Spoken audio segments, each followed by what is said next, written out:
So in this video, we're going to be covering the need for speed. So we legitimately want the most speed out of our microcontroller, and I'm going to be trying to explain all the tips and tricks on how to practically do that. We're going to be covering assembly and, a whole bunch of other things. So strap in. The microcontroller we are specifically talking about is the STM32 F103C8 variant, but all the medium density STM32s are pretty identical, so this will probably apply to all of them. The way I have it all set up, the way I have the STM32 connected, is via a USB to TTL adapter. So the USB to TTL adapter has TX and RX pins, and the TX is connected to pin A10 on the STM32, and RX is connected to pin A9 on the STM32, and 5 volts goes to 5 volts and ground goes to ground. So simple connections, and we can start talking to the STM32. So I'm going to be using a multimeter to show the voltage, frequency, and also duty cycle. And we will also be swapping the multimeter out with something else to measure the frequency at a certain point because, this thing can only go to 25 megahertz. And it's funny, in the manual, in the multimeter manual, it says it can only go up to 10 megahertz, but this thing shows up to 25. So I'm going to start coding in a second, but I just want to explain something for all the beginners there that are watching this and just explain why are we in need of so much speed? Why do we want to go fast? So really it comes down to what you're interfacing with your microcontroller. And usually these kinds of tens to hundreds of megahertz speeds that we're going to be aiming for are related to devices like LCDs and things you might do like bit banging signals, like I2C, SPI, even VGA signals that you want to bit bang. You need those speeds in order to properly talk to the device, right? Anything that is graphical related or that deals with pixels it's also very important to have that speed in order to make sure that the pixels are where they're supposed to be. And any real-time applications, any application where you need a fast response time, maybe for example in a robot, to make sure that the robot actually responds fast enough to a sensor input or a signal coming in, you need to have those speeds present, right? So that's generally, in a nutshell, why you need high speeds, right, in robotics or otherwise. And now we're going to start coding, and we will just focus on the basic, most simplest loop possible. Now, before I forget, it's really important for me to show you my platform.io.ini file, because here it specifies everything from the platform board framework, and most importantly, the upload protocol and upload port. Because I'm under Windows, I'm using COM, but if you're under Linux, you would use something like /dev/tty USB. And also, if you haven't noticed, then I'm using Visual Studio, but I'm using Platform.io in Visual Studio. So what you want to start off with is pin mode, right? Usually that's how you start off. And let's just do PA8 for our example. And we're going to do output. Okay, just set that to output. And this is what you would usually do when just setting up a pin.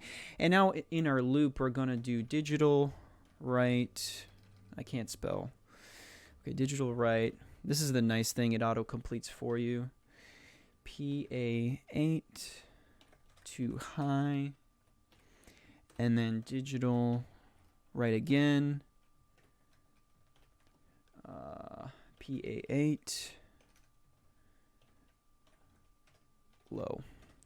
Okay, so that is the most basic loop, and we can execute this and see how fast it goes. So down here you have the option to either build and check your code if it compiles correctly, and we can see that does it? Yes, success. Okay, so it does compile correctly, and we can go ahead and upload.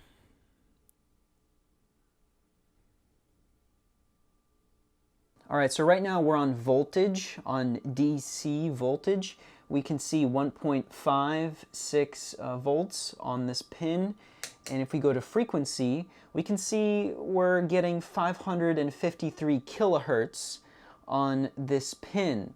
And if we look at duty cycle, we're getting 46.7% duty cycle. Now, the problem is that we're getting a frequency below 1 megahertz. That is pathetic. So what's the problem with this code? Well, there are two problems. And the first one being that this is higher level code. So digital write is a higher level function, meaning that while it looks neat and simple and nice on the outside, and we're using it here pretty nicely and elegantly, I guess, the inner workings of this function are much more complicated. It's doing a lot of things for us. It's doing multiple things for us. And this is important to understand because behind every function, higher level function, you have multiple things going on.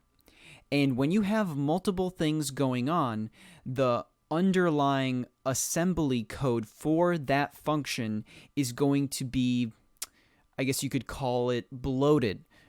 It's going to be a lot of assembly functions that are going to take a lot of clock cycles, and when you take a lot of clock cycles, you cannot get a high frequency. So that is a fundamental problem when you're using in general, when you're using higher level code. So the second problem being the compiler. And it's kind of a stretch to say this is a problem because the compiler is often very helpful and it obviously optimizes your code to the best of its ability. But the fact is that sometimes optimizing the code to the best of its ability is going to hold you back or is going to cause problems. And that's where the volatile qualifier in C comes in. So I'm talking about this, volatile. And volatile is there to prevent the compiler from applying any optimizations on objects that can change in ways that cannot be determined by the compiler. So the compiler isn't as perfect as it seems. Now, volatile is usually directed to variables that can change in unpredictable ways. And if the compiler were to try to optimize a variable that can change in unpredictable ways, then you would have unpredictable code. Now, we'll get back to volatile in just a second, but what is worth mentioning is that under platformio.ini, you can set build flags for the compiler. And one of those is verbose, and that just gives you more information on screen. But this is one of the optimization levels that you can do is O1, and then there's O2, O3, and then there's O S2 and OG, and all of those do different things in regards to optimizing your code. So you can play around with those build flags and what build flags are supported under Platform.io, but this is not within the scope of this video. I'm not going to fully explain this. I will just be dealing with volatile. So where do we go from here? How do we improve on this code, and how do we gain more performance? Well, obviously, to gain more performance, we need to work closer to the registers of this microcontroller. Under the libmaple library, I believe the registers are already defined in such a way like this, and you can reference them. So see, I'm working with PA8, pin PA8, that's in GPIO-A, and we can reference the register map and then access all the available registers. So for simplicity, we're just going to be using the ODR register. Now, if you're a complete beginner and you're wondering what the hell am I doing, I'll explain. Because at this point, when you're trying to work directly with registers, this requires you to have documentation. So the documentation that I'm using are these two PDFs. So this first one is the RM0008 reference manual, and it shows you all the available registers, which is nice. And also this one, the medium density performance line PDF, which just gives you a nice overview and just talks a lot about all the different things in the chip. And this overview is nice to look at because then you kind of understand how everything is connected together. But more specifically, we're working with the registers. So we're going to be looking at this PDF. What concerns us is the ODR register. So we're going to find that ODR, and here we are. GPIO registers, ODR. Now there's different registers you can use to get the same result, but we're using ODR just for simplicity. Now we're here, and what you have to understand by looking at this is we have in total 16 places where we can place bits, where we can shove in a bit and turn on a pin. That's basically what this is, what you're looking at. We have 16 places, and all we have to do is shift a bit somewhere and turn on a pin. And also do the reverse, turn it off. So again, what you're looking at here is PA0, PA1, PA2, PA3, PA4, and so on, right? Up to PA15. And that should sound familiar because you see those pins on the outside of the microcontroller. Now, remember that we are referencing GPIO-A. So these are all port A pins. This X up here can be anything. Can be GPIO-B or C or whatever is on the microcontroller. But in order to use this register, ODR register, to control the pins, we need to make sure that the ODR is referenced to the GPIO port address, right? So that is exactly what we're doing in our code here. So in order to turn on PA8, we have to shift this bit, this one bit, to the left 8 times. And we are shifting it from the right. So how it's going to look like back at the documents is that the bit is going to start here, and you're going to move this one bit 1, 2, 3, 4, 5, 6, 7, 8 times over to ODR 8. So once you have this bit shifted in here, then PA8 will turn on. So back to our code. So this will do exactly that, but like I said before, we're shifting this bit into the ODR register, but we also have to make sure that ODR is referenced to the GPIO-A address to make sure that we're turning on the right pin, the right port pin, if that makes sense. So all in all, that's basically what we're doing in this line of code. And to turn it off, we just have to do the same thing but in reverse. So GPIO-A and then shift a 0. Actually, I don't need the parentheses. Shift a 0 into there, and we're good to go. So now we can comment out our digital write functions, and we can see just how fast this goes. So now we have 0.2 volts DC on the pin, and we have a frequency of 2.18 megahertz. That's a big increase from about 500 kilohertz. Now, if we look at the duty cycle, it's pretty small. It's 7.5%. So 2.1 megahertz, that's pretty fast. But don't let that make you think that this is the end, that this is the highest frequency that we can go. No, sir. What we can do from here is actually the same exact thing, but done in a little bit different way. And this makes sense if you think about what I said before about higher level functions, higher level code, having a lot of bloat, having a lot of clock cycles that it uses up because it does multiple things for you. and therefore you cannot get a genuine maximum frequency or maximum performance out of it. So even though we have this really nice way of accessing the registers in the code, this is not even close to how fast we can access the registers. So another way of doing the same thing that is very close to this way is having the base GPIO 8 address and referencing it to directly the ODR register, like we're doing here. And just do the same exact thing with shifting that bit. Both of these defines are the same exact thing.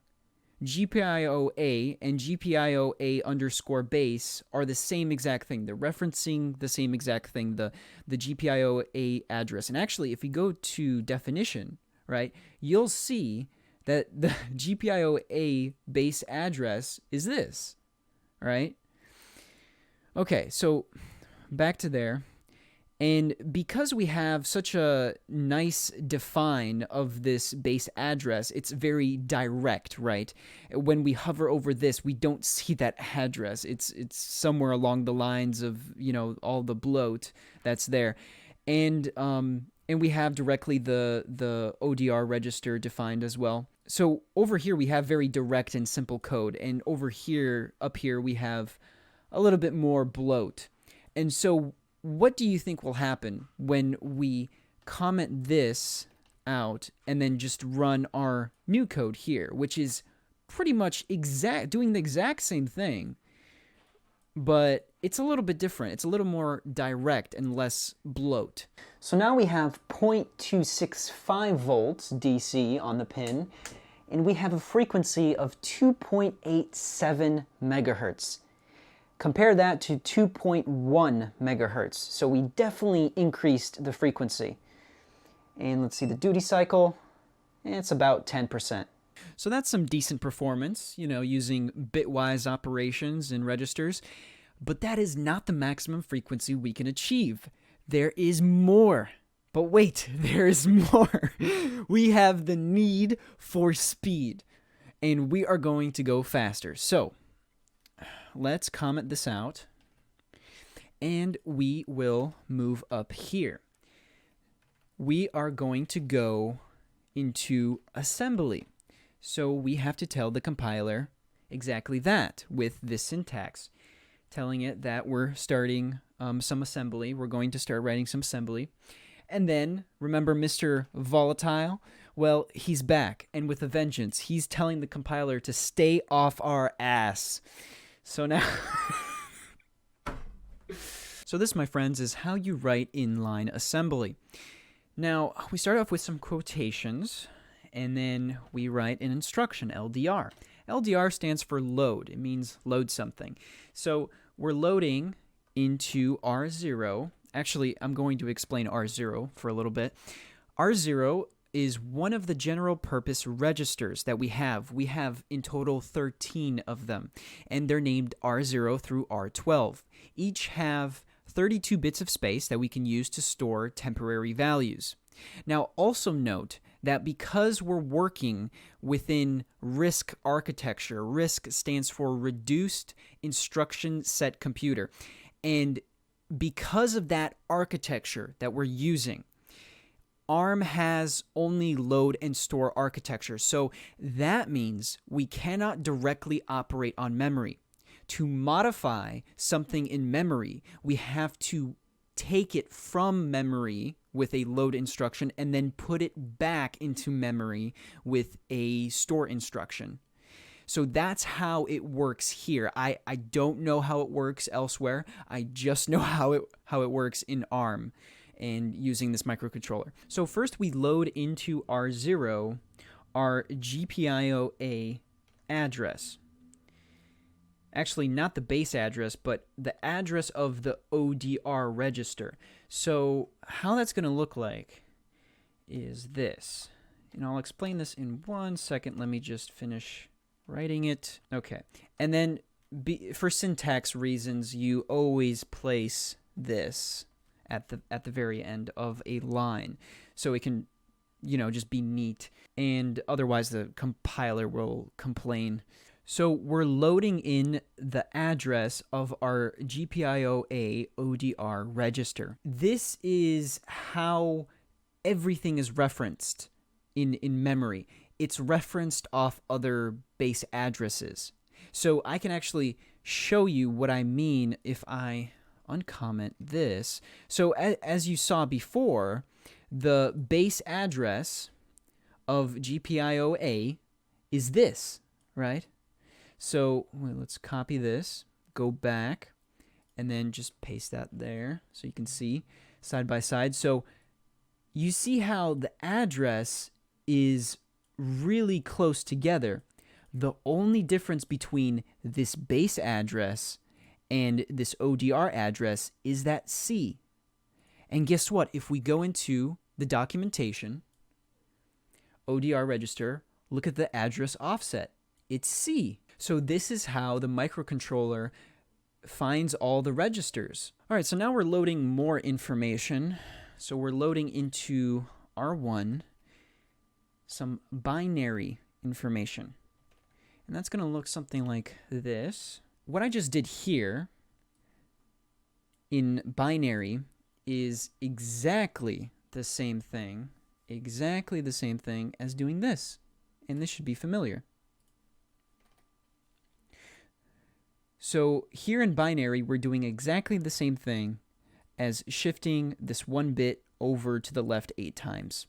This is exactly the same thing. The only reason I'm doing it in binary is just for fun, just to be clear. But actually doing it this way in binary is often, I feel like, in my opinion, more intuitive. Because if you notice, if you just pretend that 1 is a 0 for a second, you will see that this in total is 16 zeros. 16 zeros. Remember that. 16 zeros. We go back to the documentation, and you obviously notice 16 places in this ODR register to place in bits. That's not a coincidence. So this format, this binary format, is really convenient and intuitive in order to set up multiple pins at the same time or set up a whole register at once. If you're setting up only one pin, then you could easily just do the bitwise operation where you just shift one bit over 8 times to the left, and that's just fine too. All right, surprise, surprise, we're loading more stuff. Okay, loading into R2, just 0. That's all we need, just loading 0 into there. And then after that, we shove in kind of this marker. I don't know the right word for it, like a placeholder. Not really a placeholder, but it's there in the code to reference back to, and this will be obvious why we do this in a little bit, because this is the structure of the loop that we're creating.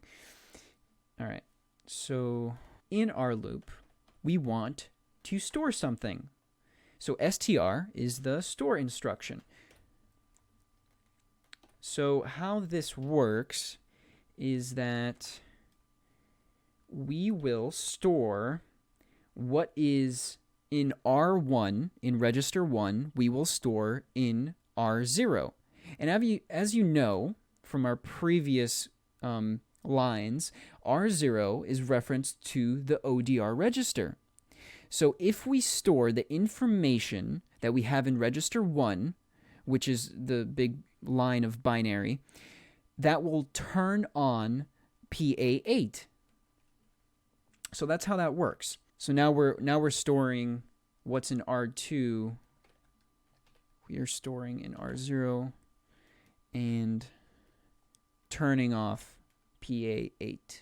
So just to recap, this will turn on PA8 and this will turn off PA8. Because that is the end of our loop, we want to branch. B stands for branching.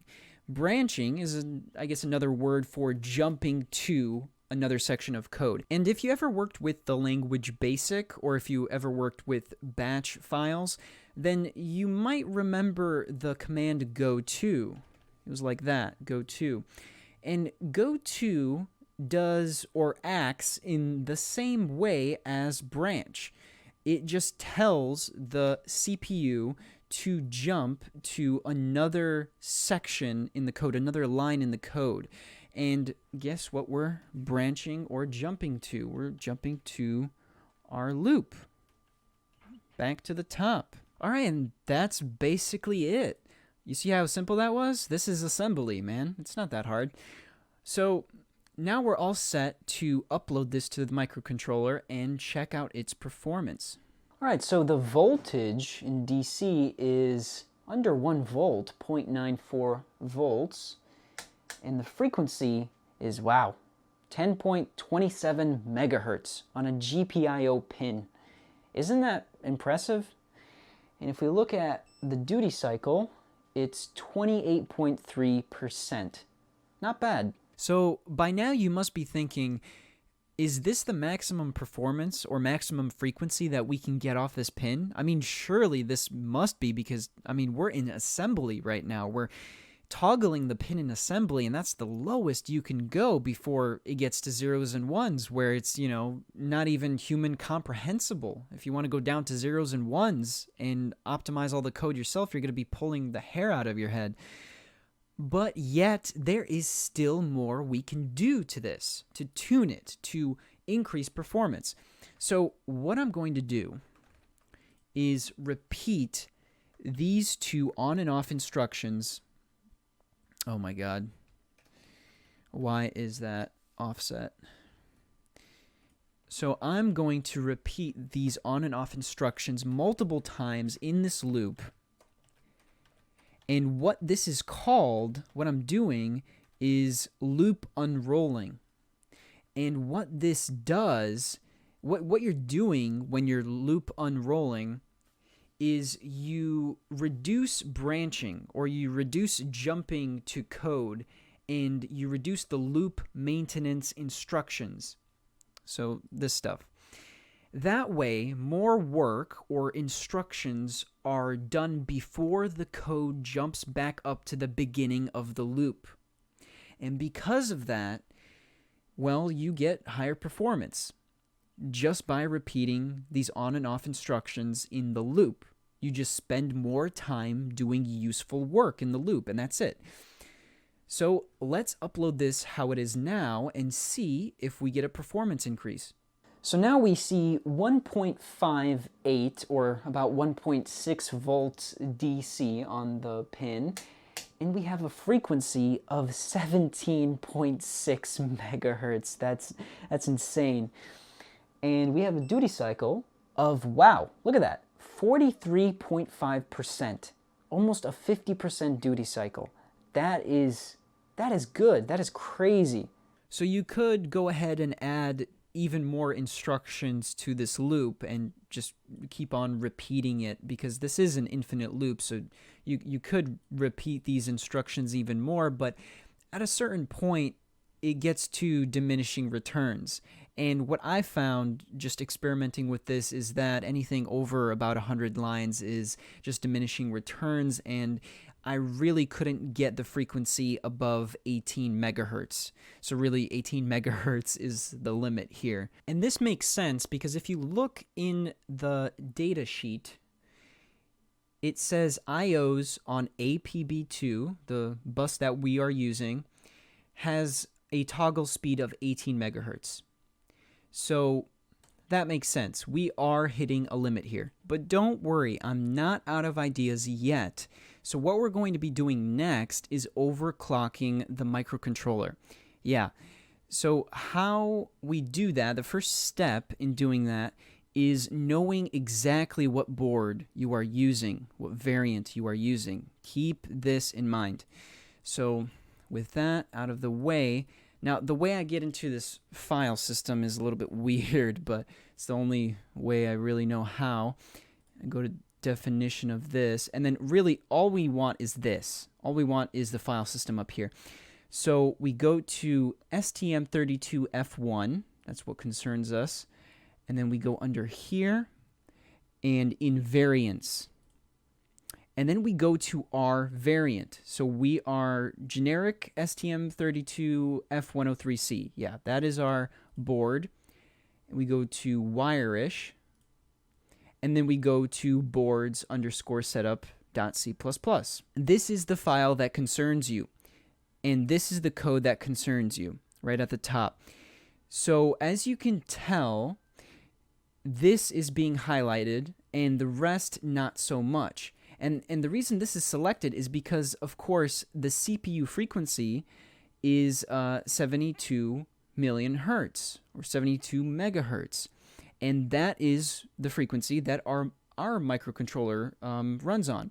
So what this code does is automatically set up the clock multiplier value for us. But we want the highest clock possible. And the highest multiplier value there is 16. So all we have to do is this. All we have to do is just change that 9 into a 16, and we have our highest frequency for the board. So what that does is 16 is multiplied by the clock frequency of the crystal, and 8 times 16 is 128 megahertz. And that is the clock frequency that our microcontroller is going to run on. Another thing worth mentioning here is that you'll find all the prescalers for all the buses in this file. And that's really useful because you can decide how much the incoming clock frequency coming into the bus is being divided by. So you can divide it by nothing or by 2, 4, 8, and 16.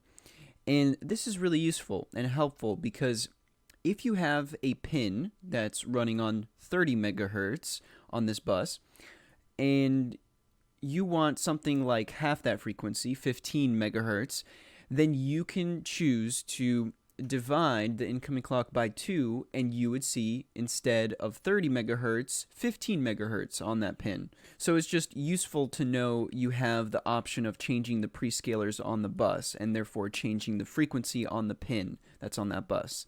Anyway, with that out of the way, we can go back and just upload this code now. So with the microcontroller overclocked to 128 megahertz, we are getting almost 32 megahertz on the output of our GPIO-A pin, which is quite insane for a microcontroller this cheap.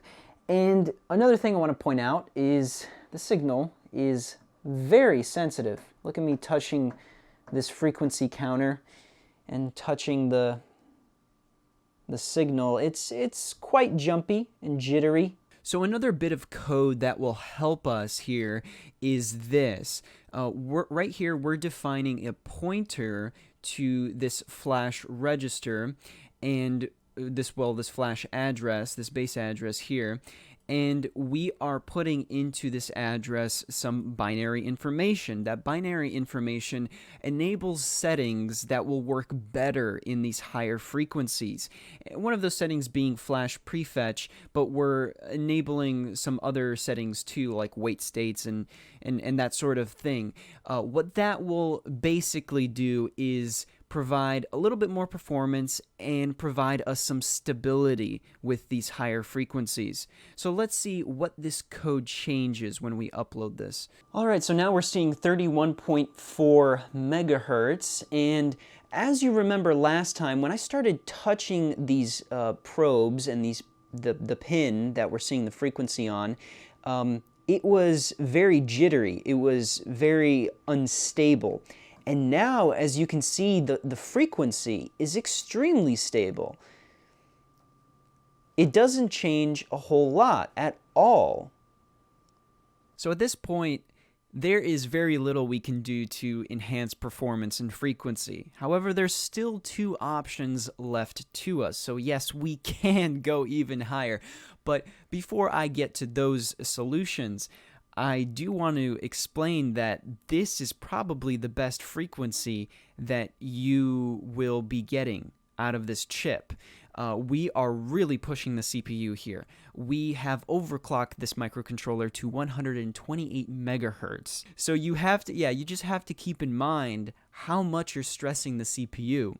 and the processing power that's left available to you. It all depends. It all just varies on like how you do this, but it's something to keep in mind. So if you do want to go faster, then what can you do? Well, first of all, let's bring out some documentation.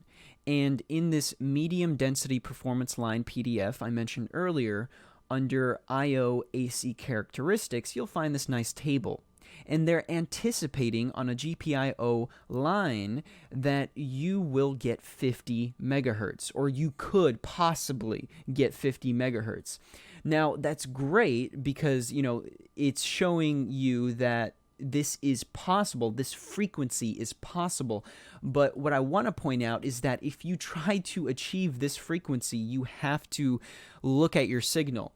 Your perfect 500 kilohertz square wave will not look the same at 50 megahertz. It's going to look drastically different because at higher frequencies, you have more signal degradation, more noise, more interference. So those are all problems you have to account for at higher frequencies and higher performance. And so that actually brings me to my next point, which is you can go higher than 3132 megahertz that we were seeing on the GPIO line, but you can only go up to a certain point in overclocking this microcontroller until the CPU dies out or crashes, or you get up to 50 megahertz and the signal is just unusable because it's so degraded and noisy that you can't do anything with it. So legitimately, we are almost hitting hardware limits here. Now, with all that being said, if you still want to attempt to reach these limits and obtain higher performance, you can actually do so by swapping out hardware, and more specifically, swapping out the crystal that's on the microcontroller itself.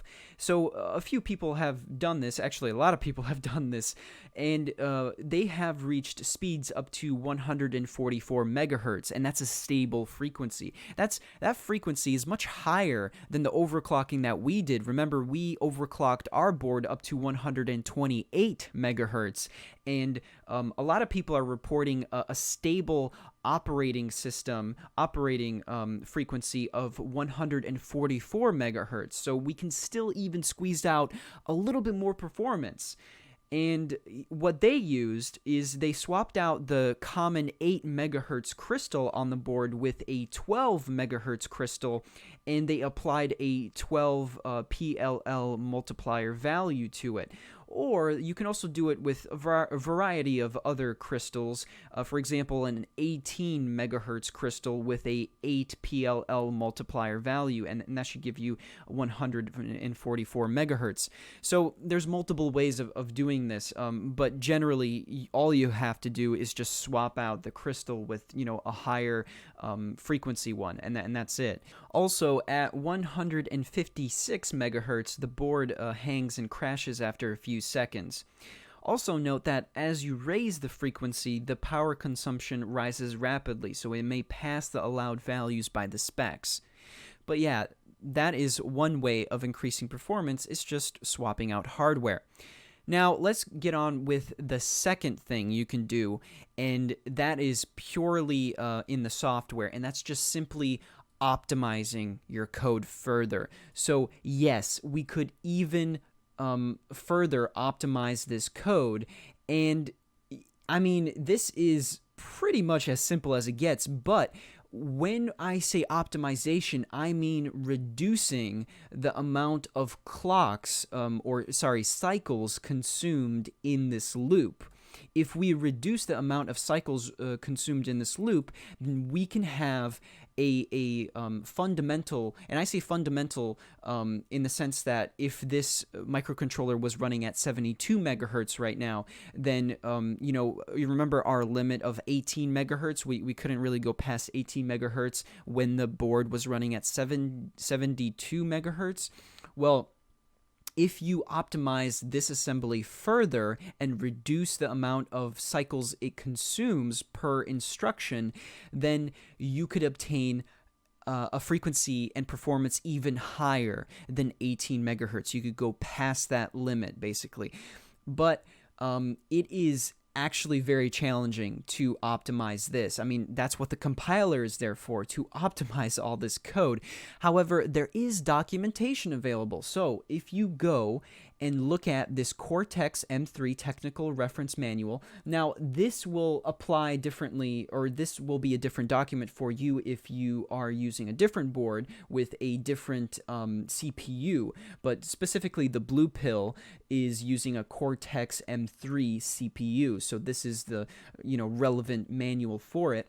And if you look for store and load instructions, store, load, where is it? Store, there you go, instruction timing. This is exactly what you're looking for. Load, store, timing. Voila.